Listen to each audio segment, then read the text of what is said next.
এখন সন্ধে ওই 7টা মতন বাজে। রান্নাঘরটা আবার কয়েক ঘন্টার জন্য সোনা আর বর্মশাই দখল করেছে। চকলেট টি হচ্ছে, চকলেট টি। চকলেট দিয়েছিস নাকি এর মধ্যে? গন্ধ বেরোতো চকলেটের। বর্মশাইকে চা বানানোর দায়িত্ব দিয়ে আমি গিয়েছিলাম রেডি হতে। আজকে সবাই মিলে ঠিক করেছি সরস্বতী পুজো শোভাযাত্রা দেখতে যাব। এখনই কত ভিড় দেখো। এই জায়গাটায় শোভাযাত্রা আসতে প্রায় অনেকটাই দেরি। এখনই রাস্তার দুপাশে দাঁড়ানোর কোথাও জায়গা নেই। চলো দেখি বাড়ির আর সবাই কোথায় বসেছে। অনেকটা রাস্তা আসার পর জানো আমাদের বাড়ির সবাইকে খুঁজে পেয়েছি।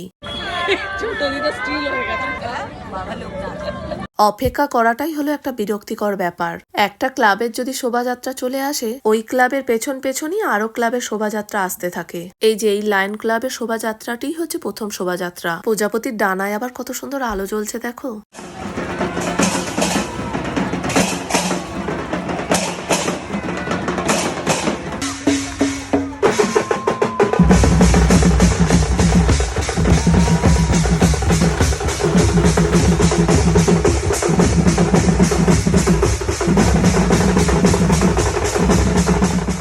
এই বাজনাটাকে জানো আমি গত বছরই প্রথম দেখেছি।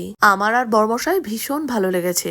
গত বছর তো বনু শোভাযাত্রা দেখতে আসেনি, আমার মুখেই যা গল্প শুনেছে। ওরও বাজনাটাকে দেখে জানো ভীষণ ভালো লেগেছে। পরীর লাইটিংটা একবার দেখো কত সুন্দর লাগছে। এটা হচ্ছে ঐকতান ক্লাবের প্রতিমা। এর পরের ক্লাবের শোভাযাত্রাটা আসতে মনে হচ্ছে একটু দেরিই হবে। এই জায়গার রাস্তাটার একটু চওড়াটা একটু কম বলে সেই জন্য শোভাযাত্রাগুলো একসাথে আসতে অনেকটাই দেরি করছে। তাই ঠিক করলাম এক জায়গায় বসে না থেকে হেঁটে হেঁটেই বাদ বাকি শোভাযাত্রাগুলো দেখা যাক।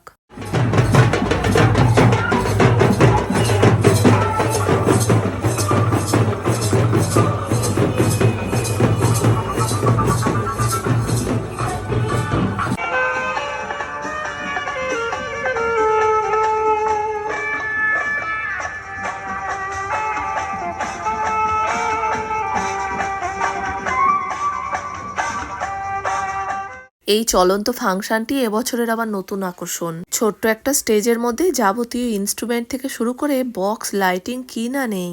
বেশ চমৎকার একটা ভাবনা চিন্তা। কালনার গলিতে গলিতে এত ঠাকুর প্যান্ডেল হয় যে প্রত্যেক ক্লাবে ঠাকুর প্যান্ডেল দেখে শেষ করা সম্ভব হয়ে ওঠে না। কোনো না কোনো প্যান্ডেল ঠাকুর মিস যাবেই। এই যেমন এই দিকটাতে ঠাকুর দেখতে আসা হয়নি, তাই এদিককার দুটো প্যান্ডেল প্রতিমা দর্শন করা হয়নি। এই পূজা মণ্ডপটা আবার চারিদিকে ফুল গাছ আর ফুল গাছে ভরিয়ে দিয়েছে। দাঁড়াও তোমাদের একবার ঘুরে দেখায়।